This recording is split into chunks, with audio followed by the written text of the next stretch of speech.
The city streets were eerily quiet as the first hints of dawn crept over the horizon. Margaret Maggie Jones, a grizzled woman in her 70s, shuffled along the cracked sidewalk, her worn combat boots barely making a sound. Wrapped in layers of tattered coats, she clutched a frayed satchel containing her few possessions. Despite her weathered appearance, Maggie's sharp eyes scanned her surroundings with the precision of a soldier. It was a cold, bitter morning, the kind that settled deep in the bones. As Maggie rounded a corner near an abandoned industrial district, a faint noise stopped her in her tracks. A cry, soft, almost imperceptible, floated on the icy breeze. "Hello?" Maggie called out. Her voice rough from years of shouting over gunfire and the harsh realities of life on the streets. She followed the sound, her instincts taking over. The cry grew louder as she approached a decrepit warehouse. The windows were shattered, the walls covered in graffiti. Maggie pushed open the rusted door, the hinges groaning in protest. Inside, the faint light of dawn barely illuminated the room, but it was enough for Maggie to see the source of the cries. In the corner of the room, huddled beneath a pile of dirty blankets, was a boy. He couldn't have been more than 4 years old, his tear-streaked face pale and gaunt. He flinched as Maggie approached, his wide eyes filled with fear. "Hey there," Maggie said softly, crouching down a few feet away. She kept her movements slow, her voice gentle. "I'm not here to hurt you, kid. My name's Maggie. What's yours?" The boy sniffled, his tiny hands clutching the edge of the blanket. "Charlie," he whispered, his voice trembling. Maggie's heart ached at the sight of him. "Charlie, are you hurt?" He shook his head but didn't move. Maggie noticed the empty food wrappers and the faint smell of mildew. Whoever had left him here had done so with no intention of coming back. "Come on," Maggie said, extending her hand. "You can't stay here. Let's get you warm." Charlie hesitated, his eyes darting toward the door as if expecting someone to burst in. Finally, he reached for Maggie's hand, his fingers cold and fragile. "Okay," he said softly. Back at her makeshift shelter beneath an overpass, Maggie wrapped Charlie in her warmest blanket and handed him the last can of soup from her satchel.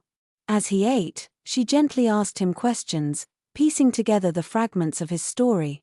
"My stepdad doesn't like me," Charlie said between bites. "He told my mom I was lying about stuff. Then, he made me leave." Maggie's jaw tightened. "He made you leave? What do you mean?" Charlie's eyes filled with tears. "He told these guys to take me. They brought me here and left me." Rage simmered beneath Maggie's calm exterior. She had seen many horrors in her time. But the deliberate cruelty of abandoning a child was something she could never abide. "Does your mom know?" Maggie asked, her voice softening. Charlie shook his head. "She doesn't believe me. She thinks he's nice." Maggie leaned back, her mind racing. She had spent years surviving on instinct, navigating danger with cunning and strength. Now, those skills would have to be used for a different mission. "Don't worry, kid," Maggie said, her voice firm. "We're gonna fix this." Over the next few days, Maggie worked tirelessly to help Charlie recover. She scavenged for food, made sure he stayed warm, and used her military training to keep them hidden from prying eyes. But as Charlie grew stronger, Maggie knew they couldn't stay under the overpass forever. The threat of his stepfather's people finding them loomed over her like a shadow. One evening, as Charlie played with a makeshift toy Maggie had crafted from old scraps, she sat beside him, her face thoughtful. "Charlie," she said gently, "I need you to tell me more about your stepdad. What's his name? Where does he live?" Charlie hesitated, his small fingers gripping the toy. "His name is Rob. We live in a big house near the park. He always tells me not to go near his office." Maggie's eyes narrowed. "Why not his office?" Charlie shrugged. "I don't know. But he gets really mad if I go in there." Maggie nodded, her mind already piecing together a plan. "Listen to me, Charlie," she said, her voice steady. "I need to get close to him. Find out what he's hiding so we can make sure he never hurts you again. Charlie's eyes widened. How? I'll figure it out, Maggie said firmly. But it means I'll need to see him. Are you okay with that? Charlie hesitated, then nodded. Just don't tell him I'm with you. Never, Maggie promised. You're safe with me. The next morning, Maggie left Charlie in the care of a trusted friend, an older woman named Ruth, who ran a small soup kitchen. Maggie had known Ruth for years, and she trusted her implicitly. He's been through a lot, Maggie said, her voice low. I'll be back for him. You take care of yourself. Ruth replied, her kind eyes filled with concern. And bring that boy back to his mama. Maggie nodded, determination etched into her weathered face. I will. Maggie approached the grand house Charlie had described with purpose, her tattered coat and lined face a stark contrast to the manicured lawns and pristine exterior. She rang the doorbell, her heart steady despite the tension in her chest. When the door opened, Rob stood before her. He was a tall man with a polished appearance, his smile practiced but cold. Can I help you? He asked, his tone laced with suspicion. Maggie gave him a disarming smile. Name's Margaret, she said. I'm looking for work. Housekeeping, cooking. Whatever you need. Rob frowned, his eyes scanning her. We're not hiring. Maggie tilted her head, feigning deference. I don't need much. Just a place to stay and some food. I'm good with kids too, if you've got any. At the mention of children, Rob's expression flickered just for a moment. Maggie caught it, storing the reaction in her mind. No kids, he said quickly. But I suppose we could use some help around the house. Thank you, Maggie said, her tone humble. I won't disappoint you. Over the next week, Maggie worked quietly, keeping to the shadows and observing Rob's routines. She noted the locked office Charlie had mentioned and the way Rob's demeanor shifted whenever he received phone calls or visitors. Each piece of the puzzle began to fit together, painting a picture of a man who was hiding something dark. Late one night, while Rob was out, Maggie found her chance. She picked the lock to his office with the precision of someone who had done this before. Inside, she discovered files, receipts, and documents that confirmed her suspicions. Rob had been funneling money from Charlie's mother's accounts into his own ventures. Worse, there were emails detailing plans to eliminate any obstacles in his path, Charlie included. Maggie's hands trembled with rage as she photographed the evidence using an old disposable camera she had found in a thrift store. Gotcha, she muttered under her breath. The next day, Maggie returned to Ruth's soup kitchen, the photographs tucked safely in her satchel. Charlie ran to her the moment she walked through the door, his small arms wrapping tightly around her waist. Did you see him? Charlie asked, his voice small. I did, Maggie said, kneeling to his level. And I found what we need to stop him. Charlie's eyes widened. You mean, we can tell my mom? Maggie nodded, her voice firm. But we need to do it carefully. He's not going to go down without a fight. Charlie smiled for the first time in days. I knew you could do it. Maggie ruffled his hair, her heart swelling with affection. I promised I'd keep you safe, didn't I? Maggie's heart raced as she stood outside the home of Charlie's mother, and the grand house loomed over her, its polished facade belying the darkness that had taken root inside. In her satchel were the photographs and documents she had risked everything to obtain, proof of Rob's lies and cruelty. But Maggie knew this was only the beginning. She had to convince and to listen. She turned to Charlie, who clung tightly to her hand. Are you ready, kiddo? Maggie asked gently. Charlie nodded, though his small frame trembled. Will she believe me this time? Maggie knelt to his level, her voice firm. We have the truth on our side. That's what matters.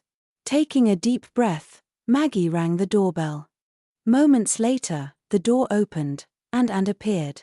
She was a striking woman in her early 30s, her elegance marred by the exhaustion in her eyes. Her gaze flicked from Maggie to Charlie, and her face turned pale. Charlie? she whispered, her voice breaking. Is it really you? Charlie's grip on Maggie's hand tightened. Hi, Mom, and dropped to her knees, pulling Charlie into a fierce embrace. Tears streamed down her face as she held him close. I thought I'd lost you, she sobbed. Where have you been? What happened? Before Charlie could answer, Rob appeared in the doorway. His smile froze when he saw Maggie and Charlie. What's going on here? He demanded, his voice sharp. And stood, shielding Charlie protectively. You said he ran away, she said, her voice trembling. You told me he was gone. Rob's expression hardened. And now he's back. Isn't that what you wanted? Maggie stepped forward, her steely gaze locked on Rob. He's back because I found him. And because someone left him in an abandoned building to rot. Anne's eyes widened in horror. What? Rob's mask slipped, his face twisting with anger. You don't know what you're talking about, old woman. This is my family, not yours. Maggie smirked, pulling the photographs from her satchel. These say otherwise. She handed the evidence to Anne, who sifted through the papers with shaking hands. Each photo, each document painted a damning picture of Rob's betrayal, the embezzlement, the fake business deals, and the emails outlining his plans to rid himself of Charlie. Anne's voice broke as she read the last email. You planned to hurt my son? Rob's face flushed. It's not what it looks like, stop lying, and shouted, her voice trembling with fury. You told me he was trouble, that he was just acting out. I believed you. Maggie placed a steady hand on Anne's shoulder. You don't have to believe him anymore. Rob's attempt to deny the evidence was futile. Anne's anger turned to resolve as she called the police, her voice cold and unwavering as she recounted what she had learned. Within the hour, officers arrived to escort Rob out of the house. He glared at Maggie and Charlie as he was led away, his threats echoing in the hallway. You'll regret this, Rob spat. All of you. And held Charlie close, her expression resolute. We already do, Rob. Forever trusting you. As the door closed behind the officers, silence filled the house. Anne knelt beside Charlie, tears streaming down her face. I'm so sorry, she whispered. I should have listened to you. Charlie hugged her tightly, his small voice muffled against her shoulder. I missed you, Mom.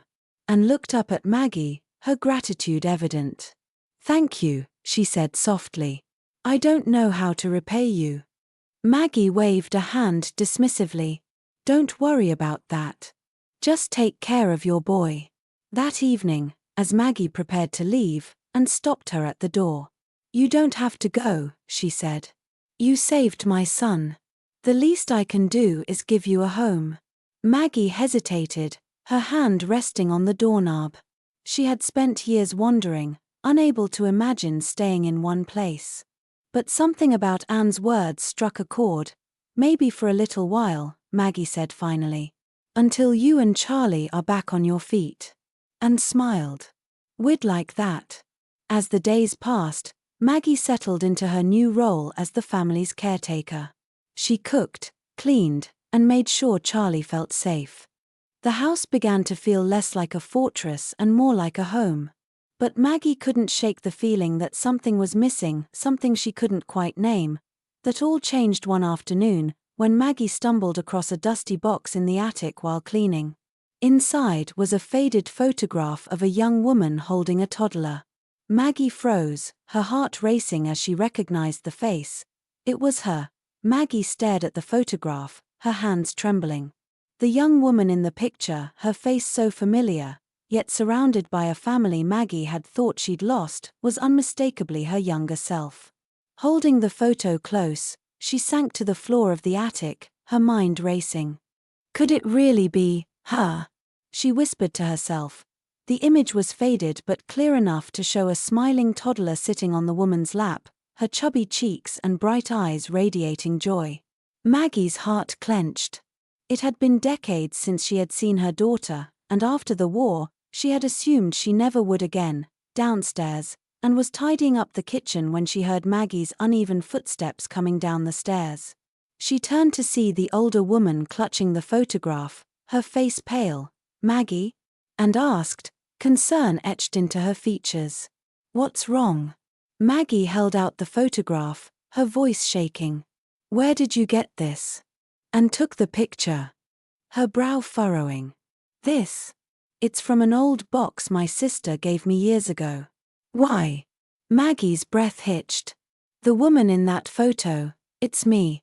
And the little girl, that's my daughter." And froze, her mind struggling to connect the pieces. "Your daughter?" she repeated, her voice barely above a whisper. "I lost her after the war," Maggie said, her words spilling out in a rush. "I joined the military when she was just a toddler. Her father and I both did. When he was killed in action, I was sent on assignment and lost touch with my family. When I returned, they were gone, relocated during the resettlement programs. I searched, but I never found them." Anne's hands trembled as she stared at the photograph. "Maggie, my parents died when I was very young. My sister raised me until she passed away, and this photo is one of the few things I have left from them." Maggie's eyes welled with tears. "Your sister must have been the one caring for my daughter after I was gone," she said, her voice breaking. "And you're her. You're my little girl." The room fell silent as the weight of Maggie's words sank in. Anne's breath caught as she looked at the photo again, this time with new eyes. The faint resemblance between the woman in the picture and the older Maggie standing before her was undeniable. Memories she had long buried began to surface, vague images of a warm smile, the scent of lavender. And lullabies sung in the dark, "It can't be," and whispered, her voice trembling. "My mother, she's supposed to be gone." "I thought the same about you," Maggie said, tears streaming down her face. "But now, here you are." Anne's knees buckled, and she sank into a chair, her emotions swirling between disbelief, anger, and overwhelming joy. "Why didn't you come back for me?" she asked, her voice breaking. "I tried," Maggie said, kneeling before her. "I searched everywhere. But when the war ended, and the records were lost, I thought I'd failed you." And tears fell freely as she clutched the photograph to her chest. "All this time, I thought I was alone. I thought I didn't have anyone." "You were never alone," Maggie said softly. "Even when I couldn't find you, I never stopped loving you." Charlie entered the room, his small face etched with concern. "Mom! Grandma Maggie! Why are you crying?" And looked up, her eyes red but filled with wonder. "Charlie," she said, pulling him close, "we just found out that Maggie, she's your grandmother." Charlie's eyes widened as he looked between the two women. "Really?" Maggie smiled through her tears, reaching out to ruffle his hair. "That's right, kiddo. We're family." The rest of the evening was spent unraveling the threads of their shared past. Maggie told stories of her time in the military, of her husband's bravery and the hardships she endured after losing him, and shared her own struggles of growing up without parents, of the pain and resilience that had shaped her. For the first time in decades, Maggie felt a sense of belonging she had thought was lost forever. And for Anne, the hole in her heart, the one she had long assumed would never be filled, began to mend, as the fire crackled in the hearth, and turned to Maggie. "I don't know if I'll ever understand why this happened," she said softly. "But I think, maybe it was meant to." Maggie nodded, her hand resting on Anne's. "Sometimes, life takes us on the hardest paths to bring us where we're supposed to be." Charlie snuggled between them, his small voice cutting through the quiet. "Does this mean Grandma Maggie is staying with us forever?" Maggie chuckled, her heart full. "If you'll have me, I'd like nothing more." And smiled, tears shining in her eyes. "You're not going anywhere, Mom. You're home now." The days following their emotional reunion were filled with stories, laughter, and healing. Maggie moved fully into Anne's home, transforming from a temporary caretaker into a cherished part of the family. The house, which had once felt cold and strained under Rob's oppressive presence, now brimmed with warmth and love. One afternoon, Maggie sat on the back porch, watching Charlie chase a butterfly across the yard. And joined her, carrying 2 steaming mugs of tea. She handed one to Maggie, then settled into the chair beside her. "It's strange," and said, staring out at the golden sunlight spilling over the yard.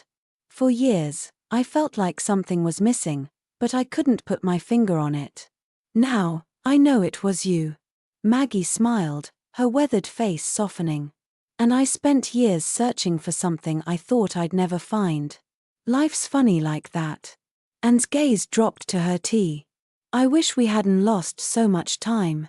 Maggie reached out, placing a hand over Anne's. "We can't change the past," she said gently. "But we can make the most of what we have now." Anne nodded, her eyes misting. "Thank you for finding Charlie," she said. "For bringing him back to me." "I don't know what would have happened if—" "You don't have to thank me," Maggie interrupted. "That boy is a fighter. Just like his mom." And chuckled softly, leaning her head against Maggie's shoulder. For the first time in her life, she felt truly at peace. Maggie's presence had a profound effect on Charlie as well. He no longer woke up crying from nightmares or flinched at loud voices. Instead, he flourished under the love and stability his mother and grandmother provided. Maggie shared stories of her time in the military, weaving lessons of courage and resilience into each tale. "Did you really drive a tank?" Charlie asked one evening, his eyes wide with awe. "Sure did," Maggie replied with a wink. "But I think I prefer riding bikes with you." Charlie laughed, his small hand reaching for hers. "You're the coolest grandma ever." Maggie's heart swelled. "And you're the best grandson a lady could ask for." And, too, found herself growing stronger. With Rob gone and Maggie's support, she began rebuilding her confidence. She returned to work, reconnected with friends, and even started volunteering at a local shelter to help other women and children in need. "You've inspired me," Anne told Maggie one evening as they folded laundry together. "You've been through so much, but you never gave up. I want to be that strong for Charlie." "You already are," Maggie said, her voice steady. "Strength isn't about what you've been through, it's about how you keep going." One day, while tidying the house, Maggie came across a box labeled Mom's Keepsakes. Inside, she found a collection of letters and photographs from Anne's childhood. One letter, written in her late husband's handwriting, caught her eye. In it, he described his admiration for Maggie's bravery and his belief that she would one day return to her family. Maggie clutched the letter to her chest, tears streaming down her face. "You were right," she whispered. "I made it back." That evening, Maggie shared the letter with Anne, who read it with tears in her eyes. "Dad really believed in you," Anne said softly. "I wish he could see us now." "He'd be proud of you," Maggie said. "Of both of you." As time went on, the family settled into their new normal. Maggie continued to be a guiding force in Anne and Charlie's lives, her wisdom and kindness shaping their days. They celebrated birthdays, holidays, and the quiet, everyday moments that made their lives whole. One evening, as the 3 of them sat on the porch watching the stars, Charlie turned to Maggie. "Do you think Grandpa is watching us?" Maggie smiled, her hand resting on his shoulder. "I think he is," she said. "And I think he's smiling." And reached for Maggie's hand, her voice filled with gratitude. "I don't know what we did to deserve you, Mom, but I'm so glad you're here." Maggie looked at her daughter and grandson, her heart overflowing with love. "I'm the lucky one," she said softly. "God brought us back together, and I'll never stop being grateful."